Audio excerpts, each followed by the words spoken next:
Taruk suba pando Tampayay Yengludana Manjuri Maikay khangda irang langliba asibo Hirara Muktara Thi khodana Hiranbi Imay ipom thakha ulhaliba sibo Muktara Sanagilik phang parengla Lut khinuda Apsara Ikay thibi nangbune Namangda liblibi ado Nangbu henbi yairado Napaginayin tampao Laibaki mukta tomthin nganbiwo Khudangi khuzi hirawo Khuzingi nopur ani sudabiwo Ngaksamgi likphang nangal na sara sanbiwo Udrabara thamoygi yai ase Mittang labra yai asi mangda Leihauredo hira mukta tampha kanaso Tamba kanagi thamoy laihumgi Naitom nganbi tampayay mangsida Mingaw amadi kauhaningkibani Ningkradi honglaroydaba tamba matawni Aduna ngasi arepa ama khangda yade Chenjawdana mimang pumangsu yengloy Thiroyda ko aidilam henbi Phizang yukhal haidok pari nokladuna Tahana janglakpa Lipluba Minok adu mangkiba Hema kirup na may laysin Pari magi aphan balingjum marum mayada jangsin jalot ligum Mangda tamthiba sa kay urabagum Hema kikre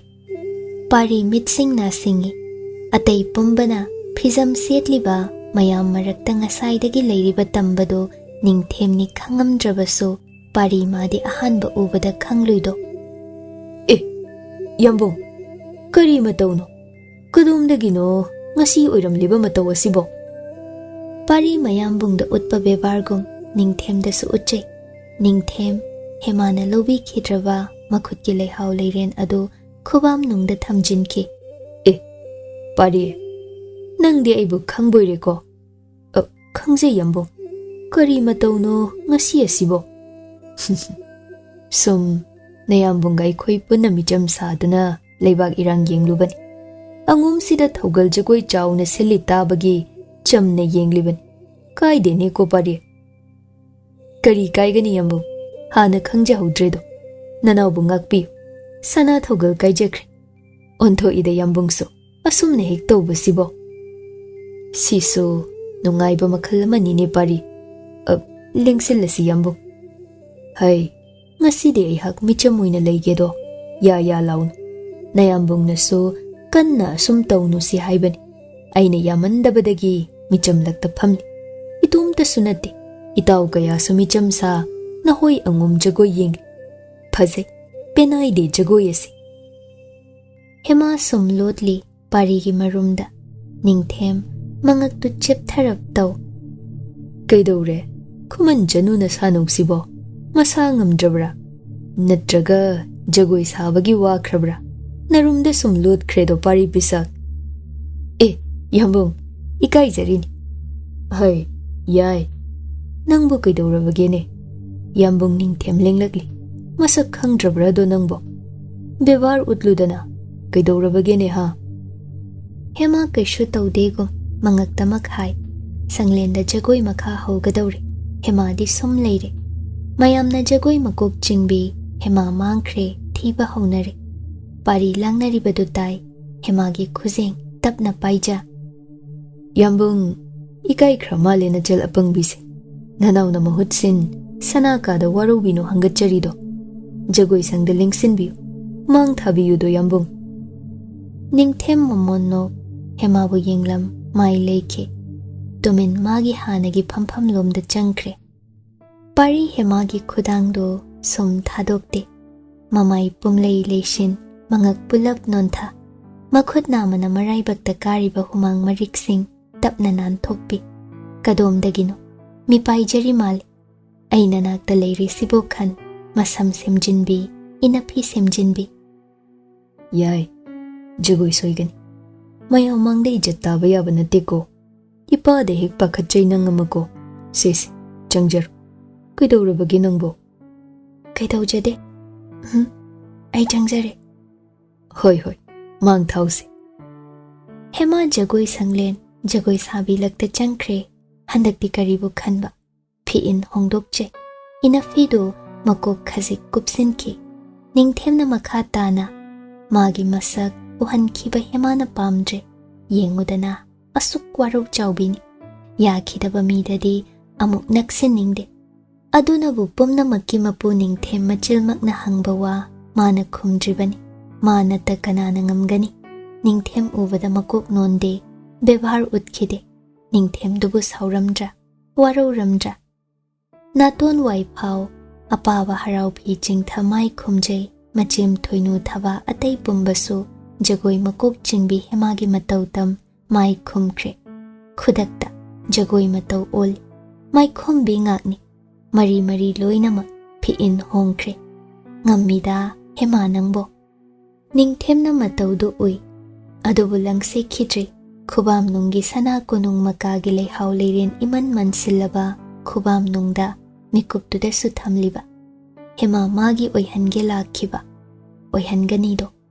kaudri parina mamangde hemabu yai haina kaukhiba asambini tampha yai haibani ningthem ningsing hemagi jagoi khuthek lakta iraknare tanaubi matau lishingna akanba nonglei oihan mabu maikai khangda pubir phazabagi loinai drabi hemagi saban matam amagi ningthem aina mapuni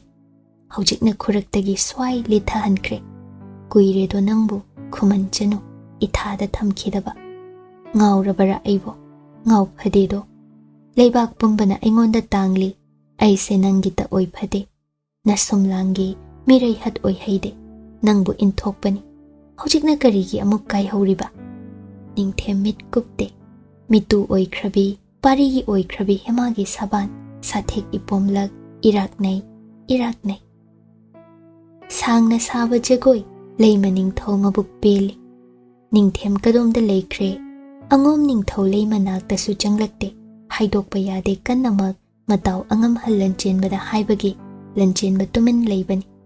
jagoi thenglap loikre jagoi sabi mayam wanaraduna ngaihak sanglen oirom thangbada siza mausing phampham da lengsin tapna phamnai kauna phak thakta mayam marakta hema yengnaramba praja sing mayum maikai pangnakre mina cholamba ipa pathanakre phazaida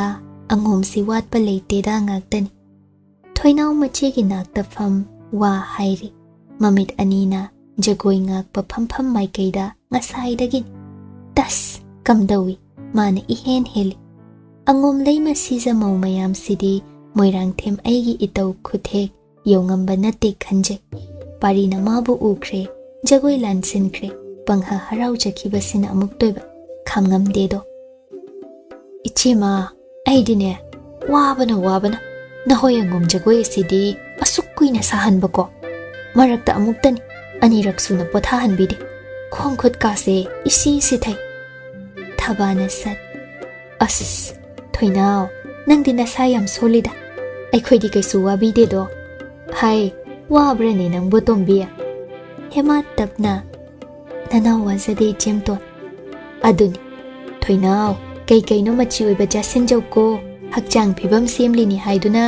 laisa khak thakladine jagoi majam sabada likthai wanthai ado tawba taina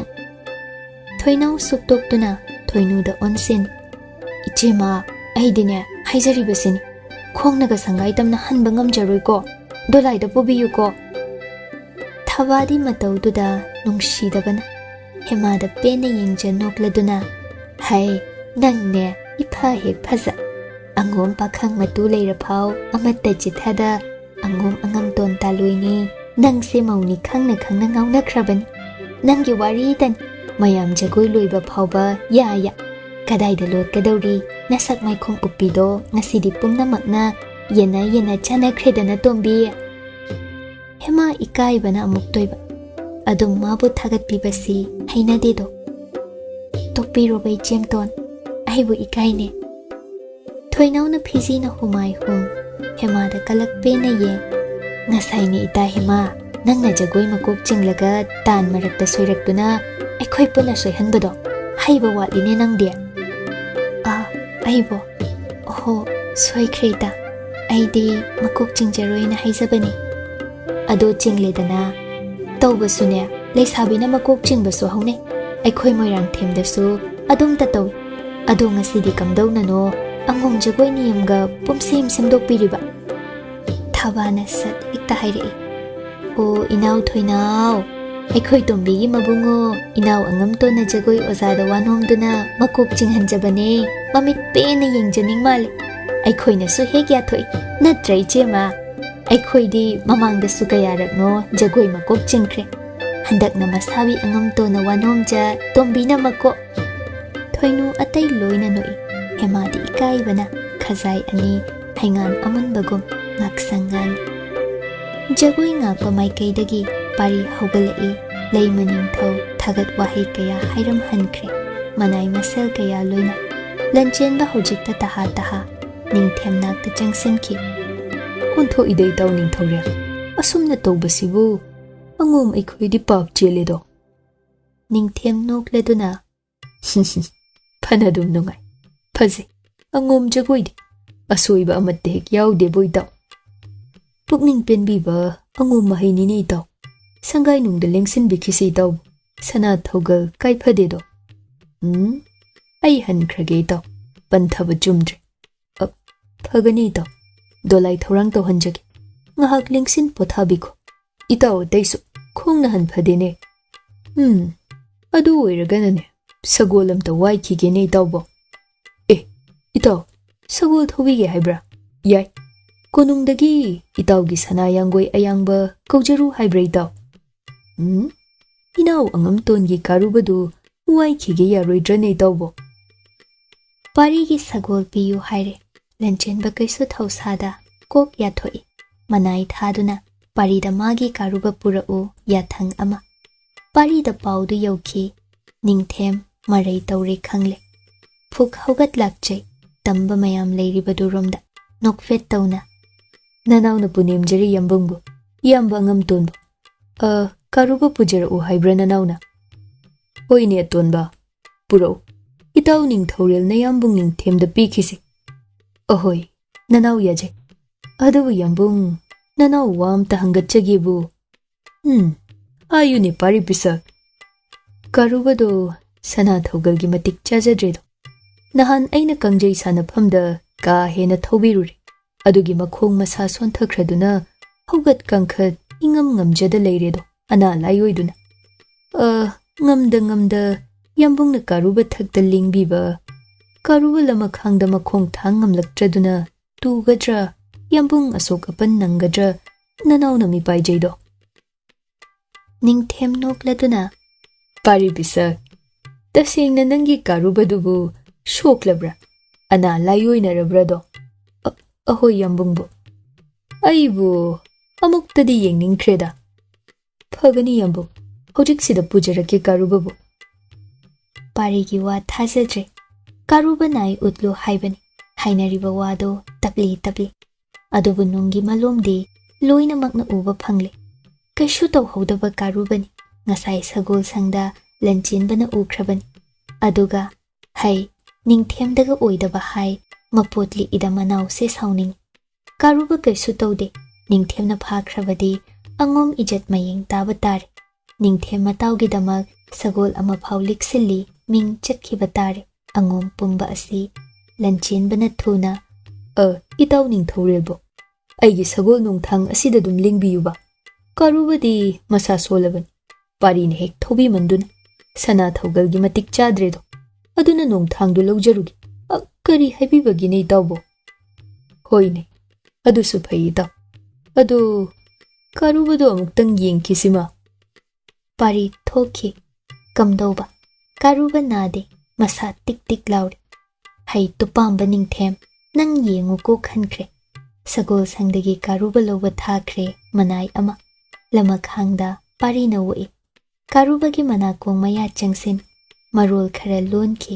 ꯃꯤꯔꯣꯜ ꯈꯪꯕ ꯑꯇꯥꯡꯕ ꯀꯥꯔꯨꯕꯅꯤ ꯄꯥꯔꯤꯗ ꯁꯪꯇ꯭ꯔꯤꯛ ꯌꯦꯡꯂꯛꯏ ꯃꯄꯨ ꯅꯤꯡꯈ꯭ꯔꯕ ꯃꯅꯝꯗ ꯄꯥꯔꯤ ꯅꯠꯇ ꯑꯇꯩ ꯀꯅꯥꯕꯨꯁꯨ ꯁꯣꯛꯍꯟꯗ꯭ꯔꯤꯕꯅꯤ ꯃꯦ ꯑꯃꯨꯛꯇꯪ ꯈꯣꯡꯂꯛꯏ ꯑꯗꯨꯒ ꯇꯞꯂꯤ ꯄꯥꯔꯤꯒ ꯂꯣꯏꯅꯅ ꯅꯤꯡꯊꯦꯝ ꯃꯥꯡꯗ ꯆꯪꯖꯈꯤ ꯇꯒꯠ ꯇꯤꯛꯂꯝꯕ ꯀꯥꯔꯨꯕꯅꯤ ꯑꯗꯨꯕꯨ ꯈꯨꯗꯛꯇ ꯑꯅꯥꯕꯒꯤ ꯁꯛꯇꯝ ꯃꯁꯥ ꯏꯁꯣꯟ ꯁꯣꯟꯁꯤꯟꯅꯈ꯭ꯔꯦ ꯆꯠꯄ ꯂꯦꯡꯉꯝ ꯁꯥꯉꯝꯗꯦ ꯁꯣꯔ ꯋꯥꯅ ꯋꯥꯅ ꯐꯤ ꯀꯥꯝꯂꯤ ꯃꯇꯤꯟ ꯑꯔꯔ ꯇꯥꯈ꯭ꯔꯦ ꯇꯨꯔꯣꯏ ꯉꯥꯝꯂꯣꯏ ꯂꯦꯞꯂꯤ ꯃꯉꯛ ꯄꯨꯝꯅꯣꯟꯅꯤ ꯃꯃꯤꯠ ꯑꯅꯤ ꯎꯏꯔꯨꯝ ꯂꯣꯏꯅ ꯎꯔꯦ ꯂꯟꯆꯦꯟꯕ ꯉꯛꯄꯅ ꯇꯁꯦꯡꯅ ꯈꯨꯗꯛꯁꯤꯗ ꯅꯥꯈ꯭ꯔꯕꯣꯏ ꯀꯥꯔꯨꯕꯁꯦ ꯑꯇꯩꯁꯨ ꯂꯣꯏꯅ ꯈꯜꯂꯤ ꯅꯤꯡꯊꯦꯝ ꯃꯈꯨꯠꯅ ꯀꯥꯔꯨꯕꯒꯤ ꯃꯃꯥꯏꯗ ꯄꯥꯏꯔꯛꯏ ꯀꯥꯔꯨꯕ ꯁꯣꯛꯂꯛꯀꯅꯨ ꯃꯇꯥꯒꯨꯝ ꯍꯟꯇꯣꯛꯏ ꯃꯉꯛ ꯅꯣꯝ ꯍꯥꯏ ꯅꯣꯛꯏ ꯅꯤꯡꯊꯦꯝ ꯍꯩ ꯄꯥꯔꯤ ꯕꯤꯁꯛ ꯇꯁꯦꯡꯅ ꯅꯥꯔꯦꯅꯦ ꯅꯪꯒꯤ ꯀꯥꯔꯨꯕꯁꯤꯗꯤ ꯐꯖꯅ ꯁꯒꯣꯜ ꯁꯦꯟꯕꯗ ꯂꯥꯌꯦꯡꯍꯜꯂꯨ ꯐꯔꯦ ꯏꯇꯥꯎ ꯂꯟꯆꯦꯟꯕ ꯅꯣꯡꯊꯥꯡꯗ ꯑꯣꯏꯅ ꯑꯩ ꯂꯦꯡꯂꯒꯦ ꯄꯥꯔꯤꯅ ꯀꯥꯔꯨꯕꯒꯤ ꯉꯛꯁꯝ ꯋꯥꯏꯗ ꯀꯣꯟꯁꯤꯟ ꯅꯦꯅꯥ ꯇꯥꯅ ꯂꯦꯞ ꯐꯒꯅꯤ ꯌꯥꯝꯕꯨ ꯁꯅꯥ ꯀꯣꯅꯨꯡ ꯁꯟꯊꯣꯡ ꯐꯥꯎꯕ ꯅꯅꯥꯎꯅ ꯁꯟꯇ꯭ꯔꯤ ꯇꯧꯖꯒꯦ ꯌꯥꯔꯅꯤ ꯄꯥꯔꯤ ꯕꯤꯁꯛ ꯅꯁꯥꯅꯧ ꯖꯒꯣꯏ ꯃꯀꯣꯛ ꯆꯤꯡꯕꯤꯗꯨꯝ ꯁꯦꯟꯅꯕꯤꯔꯨ ꯐꯒꯅꯤ ꯌꯥꯝꯕꯨꯡꯕꯣ ꯑꯗꯨꯒꯅꯦ ꯁꯤꯅꯦ ꯄꯥꯔꯤ ꯕꯤꯁꯛ ꯑꯩꯗꯤ ꯏꯀꯥꯎꯗꯨꯝ ꯀꯥꯎꯏꯗꯣ ꯀꯔꯤ ꯑꯣꯏꯕꯤꯔꯕꯅꯣ ꯌꯥꯝꯕꯨ ꯅꯤꯡꯊꯦꯝꯅ ꯈꯨꯕꯥꯝ ꯅꯨꯡꯒꯤ ꯃꯟꯁꯤꯜꯂꯕꯤ ꯂꯩꯍꯥꯎ ꯂꯩꯔꯦꯟ ꯑꯗꯨ ꯄꯤꯔꯛꯏ ꯄꯥꯔꯤ ꯂꯧꯁꯤꯜꯂꯤ ꯕꯦꯕꯥꯔꯒ ꯂꯣꯏꯅꯅ ꯅꯁꯥꯅꯧ ꯈꯨꯃꯟ ꯆꯅꯨꯗꯣ ꯂꯩꯍꯥꯎ ꯂꯩꯔꯦꯟ ꯑꯁꯤ ꯄꯥꯝꯖꯩꯗꯣ ꯌꯥꯝꯅ ꯊꯥꯏꯅ ꯃꯥꯒꯤꯅꯤ ꯍꯥꯏꯅ ꯑꯩꯅꯅꯦ ꯆꯝꯅ ꯁꯅꯥ ꯀꯣꯅꯨꯡ ꯂꯩꯀꯣꯜꯗꯒꯤ ꯄꯨꯔꯛꯄꯅꯤ ꯍꯦꯛ ꯄꯤꯕꯤꯌꯨꯀꯣ ꯅꯪꯅ ꯄꯥꯔꯤ ꯅꯣꯛꯏ ꯈꯨꯝꯈꯤꯗꯦ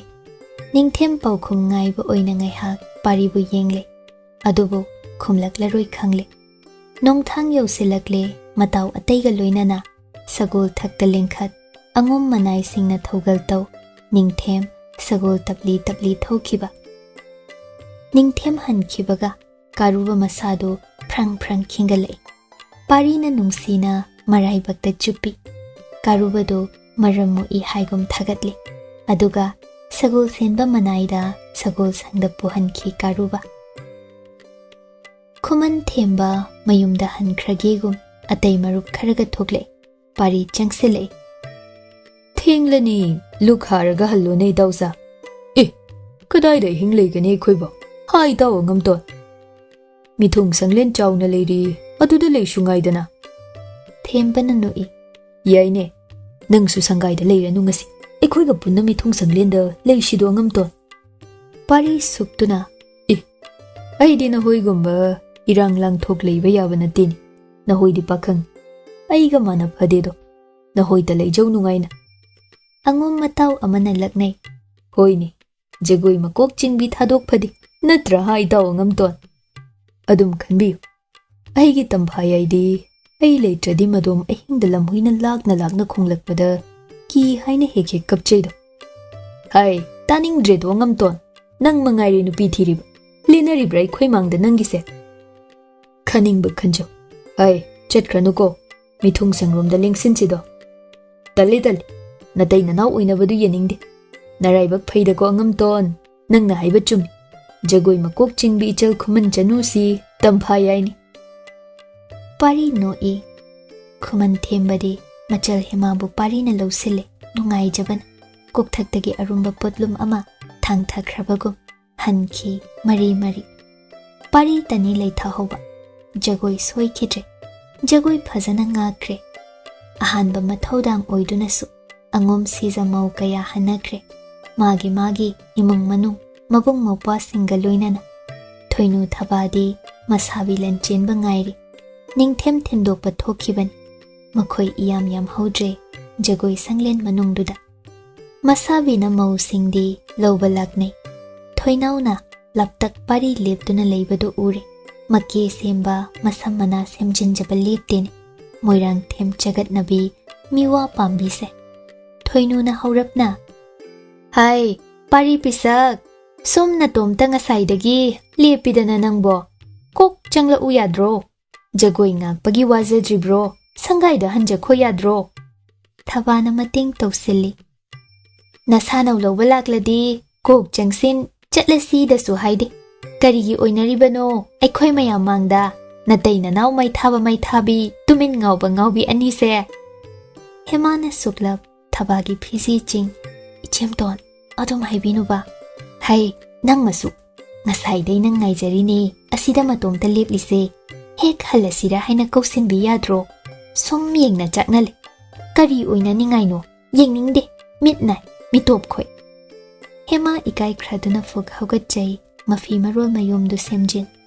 Pari su prap prap jangsin, Hema dagi piyom do paiki. Sum ai itaw ngay jaban. Adugini itay manibo. Thoinu na thoinaw da yeng. Hai, thoinaw. Natay bungo lakpa ngay radine, kuirani. Nang buway hai baday, nata Hema ga hanmin na kragero. Thaba na sat thadlai. Kari no takpiri bay jema, matay manaw hanjabasida thoinaw amog yepsin biri se. Matay manaw irang da inaw thoinaw se chopan gisin biri bro jema. Thoinaw hoi da haina chatlagi kan hogalak laban. Adugu thabagi wadu da amuk phamthahal. Pari tapna. Itay manibo, ichal thoinaw di. Itay mohiga lakminabana phagani nanaw na khanjaydo. Ahal lamasu yawdrabanina. Isanaw yaibudi aina pujakragi. Natraga yamba ngamton halakpa nanaw su ngayjaw haibra.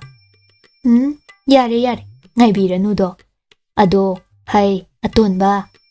Kari, nasanaw kuman chanubu, yay haibana kari. Hema pari da mamit payna yenglay. Kari no yay bo, aybu yay kaubra. Ngasay su, adum kauki. Ngawrabra, jagoy amukhak ngakpasida angomba nangbo. Pari na ikayrap, mamit toy na kuk. Sum, minglin atay kaubado, inajadraduna. Nanaw tombi se aigidi tampha yay sun. Aduna asambida yay haina sum kaujakre. Haina jakre nanaw na. Thoinu thaba nokli, pen na. Thoinaw na isuk suk na, Hema da kalak na yenglay. Hema di ikaybana, pantharamdre. Piyom do pari dagi satmun, manglom da gham gham. Pari na matung tumin inaki, sum naksinki. Kambrang na jatmine, makhut oina, Hema day piyom munki. Makhut yet na, Hema gi khuzeng lamlag, non tharap paiki. Thoinaw na kalak na yeng horiba. Thoinu thaba na pamu na yeng horiba. Mit yeng lising lakta. Hema di, pari gi lingjum aphanba waido, yaw phata, ipik pik na le. Pari na mangak nontha, wa hairiba mali. Hema na masado chathoi, pari na hena naksinki. Thoinaw yengamda, mamay sat lay thoki. Nakongda na nilhawi, pari gi khonthang ado. Yay, aigi tampha yay.